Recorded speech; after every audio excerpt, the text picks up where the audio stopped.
तो तुम्हारा account freeze किया गया है जिसमें 16 लाख कहाँ से रुपया आया है? सर वो सब अरे बताओ। ऐसा कुछ नहीं है सर। हाँ? कब से ये खेल चल रहा था? अरे सर ये ऐसा परीक्षा में सब ये कुछ घोषणा नहीं भी है ये चल रहा था। 16 लाख रुपये तुम्हारे अकाउंट में आया है, उसको फ्रीज किया गया है। कैसे पूरा बताओ खेला, कितना में सेटिंग करते थे, कैसे कितना पैसा लिया चल रहा है? चलो इधर आओ। कितना रुपया लेते थे? 1 अक्टूबर को सिपाही भर्ती से संबंधित परीक्षा, पुलिस को सूचना मिली कि पॉलिटेक्निक कॉलेज के पास गाड़ी से कुछ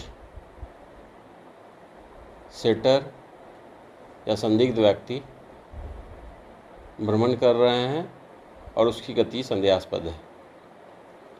उक्त सूचना के सत्यापन और कार्रवाई के लिए एएसपी रोशन के नेतृत्व में टीम गठित हुई। टीम में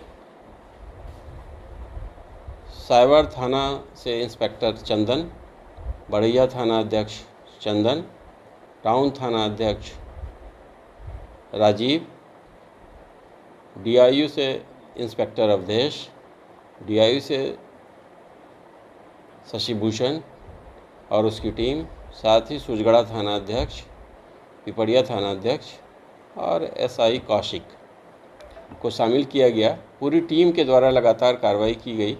कार्रवाई के क्रम में 1 तारीख को कुल 13 सेटरों को कुछ दस्तावेज के साथ गिरफ्तार किया गया। इस संबंध में साइबर थाना में कांड दर्ज किया गया और उस 13 अभियुक्त को न्यायिक हिरासत में भेजा गया। उसके पास से कई एक मोबाइल, प्रिंटर, 4 पहिया वाहन, परीक्षा जो हुई थी उससे संबंधित उत्तर शीट और अन्य कई दस्तावेज बरामद हुए। बीते कल 3 तारीख को उसी गिरोह से संबंधित एक सेटर चंदन, जो जखरपुरा निवासी है, के बारे में पता चला कि ये वह इस पूरे प्रश्न पत्र लीक मामले का स्थानीय रूप से मास्टरमाइंड है। उसकी गिरफ्तारी हमारी टीम के द्वारा की गई। उससे जब पूछताछ की गई, उसके पास से जो मोबाइल बरामद किया गया, उससे यह स्पष्ट हुआ एक सुनियोजित तरीके से पूरी कार्रवाई हुई है। अभी तक पुलिस को इसमें 15-16 व्यक्तियों का नाम सामने आया है। चंदन के मोबाइल और उसके पास से मिले 4 पन्ने का दस्तावेज से यह स्पष्ट होता है कि इस पूरे गिरोह ने कई एक लोगों से पैसे लेकर उसे उत्तर पत्र उपलब्ध कराया है। पुलिस के द्वारा अभी तक की कार्रवाई में से चंदन के कई एक अकाउंट को फ्रीज किया गया है, जिसमें अभी तक लगभग 16 लाख रुपये उसमें जमा होने के प्रमाण हैं और ये परीक्षा के आसपास के समय का उसमें जमा हुआ है।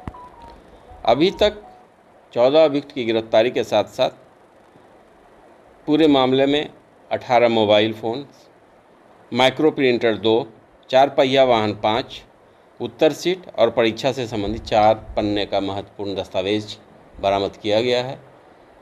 जकरपुरा निवासी चंदन ने महत्वपूर्ण जानकारियां पुलिस को दी है कि वो किसके इशारे पर यह काम कर रहा था। इस पूरे घटना के बारे में उसने अपनी संलिप्तता स्वीकार की है। हालांकि पुलिस का अनुसंधान जारी है। पुलिस इसे अभी न्यायिक हिरासत में भेज रही है। अग्रतर अनुसंधान के लिए शीघ्र ही इसको पुलिस रिमांड पर लिया जाएगा ताकि इस केस का पूरी तरह से उद्भेदन हो सके और जो मुख्य इसमें हैं स्थानीय व्यक्ति शामिल, उस तक पुलिस पहुंच सके। सर पूछताछ में क्या कुछ बताया है, कब से ये खेल चल रहा था, कौन है मास्टरमाइंड, बाहर के हैं या लखीसराय के हैं? अभी तक जो पूछताछ हुई है या फिर जो दस्तावेज मिले हैं उससे स्पष्ट हुआ है कि इसमें कई एक आदमी शामिल हैं। एक आध व्यक्ति के बारे में इसने ऐसा भी बतलाया है जो नौकरी में है और दिल्ली में रहता है। साथ ही कई अन्य स्थानीयों के बारे में भी साक्ष्य मिले हैं और इसके मोबाइल से कई अहम दस्तावेज मिले हैं जिसको पुलिस अभी नहीं बता सकती है। सबसे महत्वपूर्ण चीज़ यह है कि इस कांड का आर्थिक अपराध इकाई के द्वारा अनुसंधान और नियंत्रण होना है, जैसे कि अभी तक जानकारी मिली है, और आगे उसके निर्देश के आलोक में अनुसंधानकर्ता के द्वारा, लखीसराय पुलिस के द्वारा कार्रवाई की जाएगी। तो सर जो अकाउंट फ्रीज किया गया है उसमें जो पैसे हैं वो इसी कारोबार से जुड़े हुए पैसे हैं सर? अभी तक के पूछताछ में ऐसा ही आया है, इसीलिए उसको फ्रीज किया गया है। पुनः रिमांड पर लेकर पूछताछ करने के बाद और सच्चाई सामने आएगी। कितने अकाउंट को फ्रीज किया गया सर? और 16 लाख रुपये अभी फ्रीज हुए हैं, 3 से 4 अकाउंट फ्रीज हुए हैं और आगे की कार्रवाई की जा रही है। कितने में सेटिंग करता था पूर्ति करने में सर? अभी तक जो हम लोगों के पास इसने बतलाया है, चंदन ने या फिर अन्य जो प्राथमिकी अभियुक्त हैं, किसी ने 8 लाख रुपये की बात की है, किसी ने उससे कम की भी बात की है, लेकिन आरंभिक स्तर पर 50 से 1 लाख रुपये लेने की बात बताई है। पहले भी सर इस तरीके का क्वेश्चन लीक वगैरह काम इन लोगों के द्वारा किया गया है? अभी तक इस संबंध में कोई साक्ष्य नहीं प्राप्त हुआ है। कितनी और गिरफ्तारियां होंगी जिले से? यह अनुसंधान का विषय है, जैसे जैसे साक्ष्य आएंगे गिरफ्तारियां होंगी।